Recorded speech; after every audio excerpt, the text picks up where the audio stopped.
The info floodgates have opened for the latest entry in the endless Call of Duty franchise, with all the news around Modern Warfare 2 coming out during the next event, as well as the open beta that is currently happening right now. And overall, I'm extremely impressed with what's been shown so far, and genuinely think this is the final nail in the coffin for many people with Battlefield 2042. Now, as someone who's always been much more of a Battlefield player, that pains me to say, but both in quality of what's been shown and released, and quantity, I don't know of anyone that could reasonably argue that Battlefield is even within the same league as Call of Duty at this time. We are no longer in the era of Battlefield 3, 4, and 1, where Battlefield was even considered by many as a serious contender in the FPS market against this behemoth of a franchise. In this video, I just wanted to give my thoughts and impressions of what we've seen so far and what this means for Battlefield players. And if you find you enjoy the content, then leave a like and subscribe, it really means a lot. I think before Modern Warfare 2019, the last Call of Duty I played more than just a few hours of was like Black Ops 1, maybe?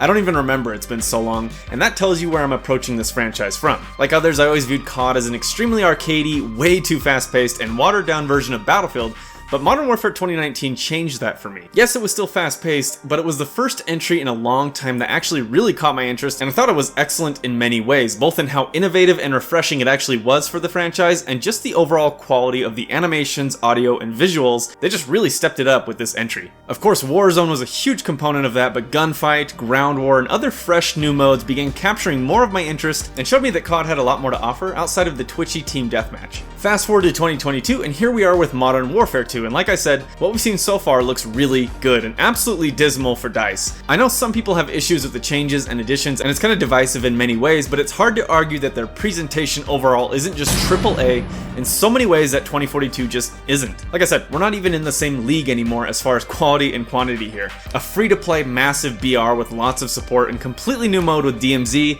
that, while little has been shown, is promising to be more of like a Tarkov type experience. The fact that Warzone 2 and DMZ are free to play again alone shows where we are compared to the completely failed Hazard Zone. And even free, it's obvious how much more content these modes will have. Modern Warfare 2 also has a focus on revamped AI, of course the excellent weapon animations and ballistics work, the improved audio. Disclaimer, I actually haven't played Modern Warfare 2 yet, but even just watching compressed streams of it, I can already tell you how much more impactful and powerful the weapons feel than in 2042. Which is just such a shame, as DICE really was the bleeding edge of video game audio design.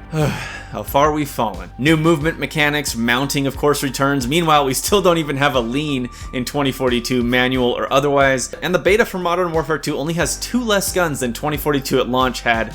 And that's not even mentioning the insanely cool looking Gunsmith 2.0 that lets you customize so much. The list just goes on and on for Call of Duty. And it's really hard to just imagine how it's not going to absolutely decimate the small player base that remains on 2042. Overall, it does remain to be seen how Modern Warfare 2 will shake out, but what I've seen and heard so far is so promising that once again, I'll probably be dipping my toes back into the Call of Duty pool, and will for sure be putting lots of time into Warzone 2 with my buddies once again.